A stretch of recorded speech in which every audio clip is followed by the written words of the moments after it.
You would think someone would say something.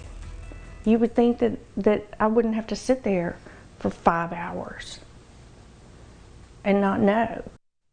2.5 months after Malik Haston's husband was shot and killed at the Valero gas station in Bossier City, she opens up and shares details of the agonizing wait to find out whether he was dead or alive. Good evening and thanks for being with us tonight. I'm Dan Jovic. And I'm Jackie Jovic. We all watched in disbelief as details unfolded during the mass shooting along Industrial Drive.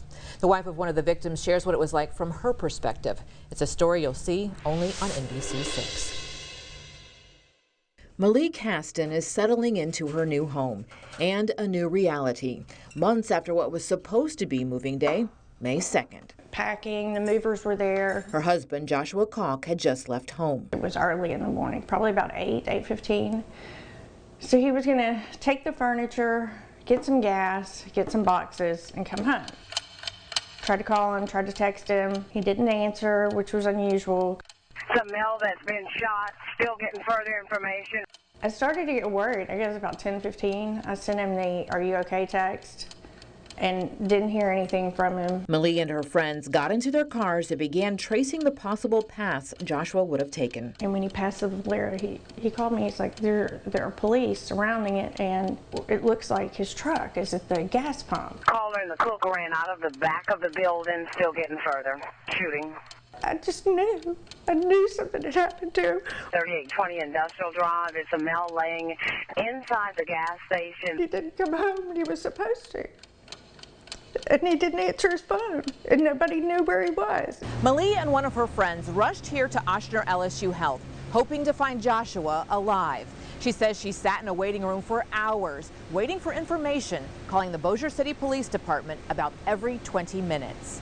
And they kept transferring me.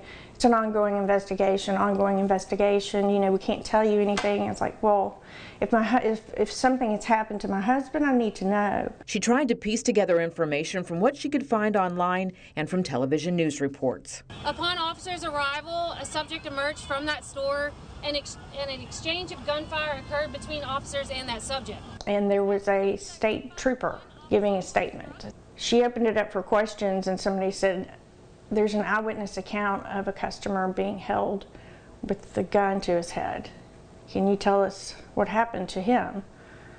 And she closed it down. She's, you know, we don't have any comment at this time. 4 people had been shot, including Bossier City police officer Kenny Guyone. One of the police officers' family members came in there, and he was telling us that the officer was going to be okay. You know, he felt really bad, though, for those families who lost their family members. I was like, what are you saying? He's like, well, there are 2 people that were dead. The 2 who were killed, Jariah Hamilton and Joshua Calk. They didn't tell me until almost 4 o'clock. Chaplain for the fire department and the chaplain for the police department and a detective. It's bad enough that he was executed by that man, because he was shot in the head. To have that information and to not give it to a family member, his wife, who's actively seeking it out, to me is unconscionable. Malie says she's sharing her story, hoping others won't suffer the same experience. He just had the biggest heart. I don't know, I was lucky that we met. I can't believe that I'm going to have to live the rest of my life without him. Our hearts go out to her.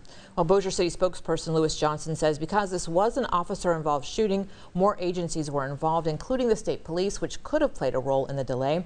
I talked with him today, and he says they will review the case. I would like to think that we can learn from every incident.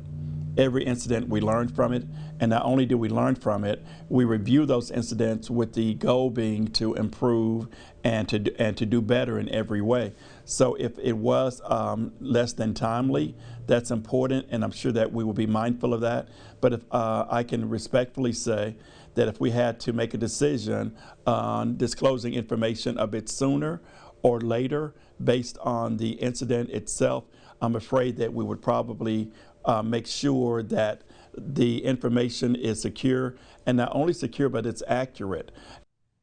Well, coming up tonight at 6, a look at crime victims' rights. We talk with a victims' rights advocate about the resources that are available.